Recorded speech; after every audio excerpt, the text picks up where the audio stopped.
затрагивали относительно тех прав собственности и иных вечных прав на объектную недвижимость, которые существовали и существуют на сегодняшний день до принятия этого закона и его вступления в силу. Это краеугольный камень, и вот в тот период, когда мы обсуждали очередную поправку, мы тоже конкретизировали свое внимание, депутаты, мы все вместе, и здесь особо в законе отмечается, это нужно всем четко понимать, и каждый должен, специалисты, доводить до населения в частности.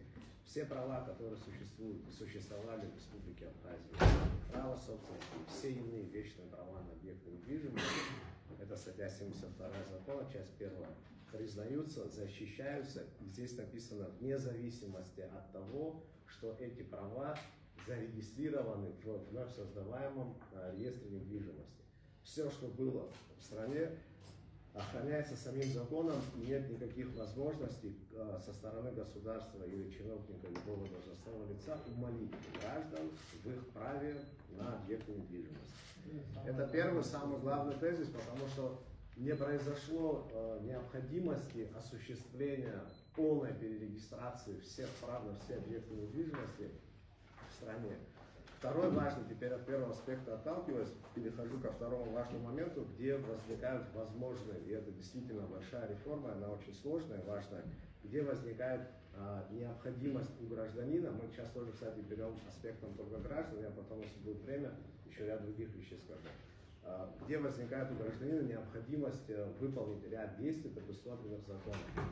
Когда гражданин принимает действия, связанные с изменением или прекращением прав на принадлежащий ему объект недвижимости. То есть вот в этот случай, в этот момент он должен сделать действие. Какое действие он должен совершить? Для того, чтобы осуществить сделку, например, возьмем самую часто возникающую сделку, допустим, отчуждение недвижимости, договор купли-продажи. Для совершения этой сделки гражданин должен поставить свой объект недвижимости на кадастровый учет. Что такое постановка на кадастровый учет? Вот здесь сейчас специалисты, если, и они меня поправят. Кадастровый учет предполагает, что фактические параметры того объекта недвижимости, которым он владеет, площадь, этаж, метраж и так далее, должны быть внесены в единый по всей стране реестр недвижимости. То есть это техническое действие, которое должно быть осуществлено полномоченным органом, регистрирующим органом. Порядок осуществления этих действий прописывается на уровне подзаконных актов. После внесения объекта на своего объекта недвижимости права, на которые у него и так существовали и существуют без изменений, объект попадает на кадастровый учет, полностью формируются все сведения об объекте недвижимости, и он осуществляет сделку. То есть по большому счету эта реформа, она не предполагает существенных изменений в правоотношениях, которые были до этого закона, практически никак. Если говорить еще проще, простым языком, именно если про сделки мы говорим, кадастровая палата на себе централизовала функцию БТИ в части регистрации сделки. Вот всего лишь навсего, что и произошло, и технических, осуществления технического учета самих объектов недвижимости. На сегодняшний день без кадастрового учета можно совершить сделку? Вот я же, вот только что об этом и сказал. На сегодняшний день без постановки объекта, существующего с правами неоспариваемого, для того, чтобы его продать, осуществить отчуждение, обязательно необходима постановка. Значит, пока по всей стране не встанут на кадастровый учет, процесс должен быть приостановлен. Сейчас так подразумевается? Прокомментирую. Тоже два аспекта важных. Сам закон с момента его принятия, вы об этом прекрасно знаете, помните, он был принят в декабре предыдущего года, 24-го. Он предполагал 6-месячный срок до вступления в силу, который был потом увеличен до 1 октября.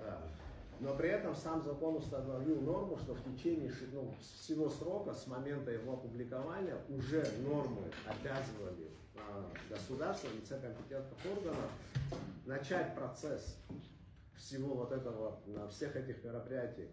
Здесь есть понятие систематическая постановка на учет даже без обращения гражданина. Если мы говорим о гражданах, даже без обращения гражданина государство должно за него... Если информацию с БТИ получит. Теперь как это... БТИ не дает это. Теперь как это сам закон тоже это предусмотрел. И мы сейчас только БТИ берем тоже как фокус, потому что наиболее сложный момент, что еще есть госкомимущество и все государственное. имущество также попадает под сферу действия этого закона. Есть объекты историко-культурного наследия. То есть вообще все имущество на территории страны. Теперь как механизм должен выявить, с какого периода времени после реализации закона, как он заработает.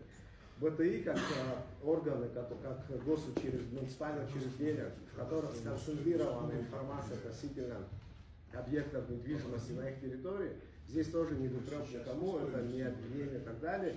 Мы все прекрасно понимаем, что, к сожалению, систематический учет объектов недвижимости на различных территориях действительно находится в разном состоянии. Где-то лучше, где-то хуже. Это тоже нужно понимать. Часть документов отсутствует, часть документов устарела. БТИ должно было в течение 6 месяцев осуществить передачу всего объема сведений в кадастровую базу. Они не дают. До вступления, вот это сейчас вот тоже я сделаю вам переход. Для того, чтобы до вступления закона в силу весь объем информации должен был уже находиться в кадастровой палате и быть внесен в реестр сведений. Что, в принципе, на мой взгляд, наверное, технически было бы осуществимо при полноценном взаимодействии БТИ местных администраций и, соответственно, кадастровой палаты. Вы мне ответьте на вопрос. На сегодняшний день без кадастрового учета ни одна сделка не должна происходить в нашей стране. Если объект недвижимости. И мы это все должны приостановить и вот ждать. Да? Теперь, вот, если позволите, как это должно выглядеть. Для того, чтобы осуществить конкретную сделку, вы правы, без постановки объекта на кадастровый учет, осуществить эту сделку на территории республики. Мы можем внести норму, которая может быть и параллельно, и как раньше было. Вот сейчас, если вы дадите возможность, вот эти вот вопросы. К этому проекту очень, вы правильно говорите. Теперь, что касается проекта, который мы обсуждаем, который находится по представлению президента в парламенте. Здесь в середине лета получается, опять же, после многочисленных встреч и здесь, на площадке парламента, и многочисленных обсуждений, и в рамках исполнительной власти премьер-министра, выработали механизм. Другой вопрос, что там специалисты тоже должны будут сказать свое мнение, но я считаю его возможным и эффективным, обеспечивающим баланс интересов и населения, и государства. Что предусматривает он? Этот законопроект, он сохраняет возможность реализации норм этого закона на локации выбранной, и параллельно сам этот закон предусматривает механизм функционирования его же норм на других территориях, в которых БТИ временно будут осуществлять функцию приема, регистрации, совершения сделок с последующей автоматической передачей. И параллельно будет кадастровая палата заниматься этими сделками, и БТИ дается возможность дальше продолжать, то есть юридическое право. Короче, БТИ стригут, там стригут, везде стригут людей. Ты понял? Везде стригут. Человек, который по информации БТИ